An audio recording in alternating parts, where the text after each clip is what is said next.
Our liberty depends on the freedom of the press, and that cannot be limited without being lost. Those words were true when Thomas Jefferson wrote them in 1786, and they are still true today. The First Amendment to the Constitution guarantees freedom of the press and prohibits the federal government from making any law abridging that freedom. In his concurrence in the New York Times versus the United States, Justice Hugo Black stated, in the First Amendment, the Founding Fathers gave the free press the protection it must have to fulfill its essential role in our democracy. The press was to serve the governed, not the governors. The framers of the Constitution hailed the freedom of the press as the most important political liberty and the keystone upon which all our other freedoms rely.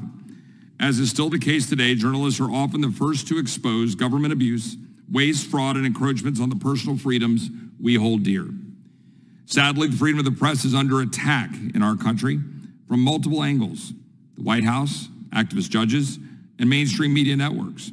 For example, the Obama White House illegally spied on investigative journalist Sharyl Attkisson by allegedly hacking into her cell phone and computer to determine the identity of a confidential source.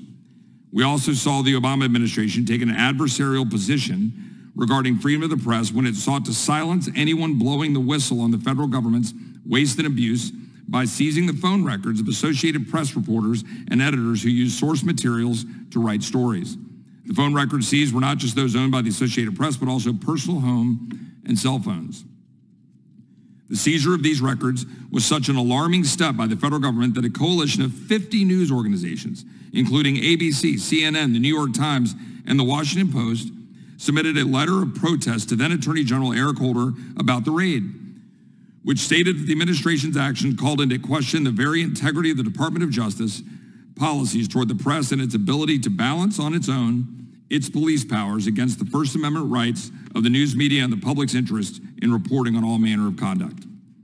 The Obama administration's war on a free press showed us that executive interference has a chilling effect that disincentivizes whistleblowers and sources from coming forward with critical information. That chilling and eventually freezing out effect harms the quality and integrity of journalism on a major scale.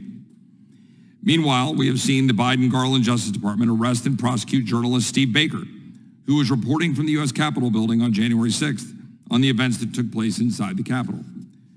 We also recently saw a federal court order investigative journalist Catherine Herridge to identify a confidential source and then hold her in contempt when she exercised her First Amendment right to maintain the source's confidentiality. First Amendment advocates on both sides of the aisle have warned that government actions such as this could have devastating consequences for a free press. Around that same time, CBS News terminated Ms. Herridge's employment and took unprecedented actions with regards to her belongings, including source materials. CBS News officials reportedly boxed up and seized some of the materials in her office, including her investigative files and laptop computer, with the intent to search through items to segregate materials Ms. Herridge developed or worked on for CBS News. CBS News' planned search through Ms. Herridge's materials threatened to trample upon her First Amendment rights and could have divulged confidential sources stemming from her previous work with other networks. Along those same lines, we have also seen the federal government seek to impermissibly shape news stories, even coercing social media companies to censor and remove content on their platforms relating to foreign influence peddling by the president and his family. Today's hearing is about defending our fundamental liberty and protecting journalists and their sources from these attacks. We will examine the federal government's infringement on the freedom of the press and examine the prospects for a federal shield law.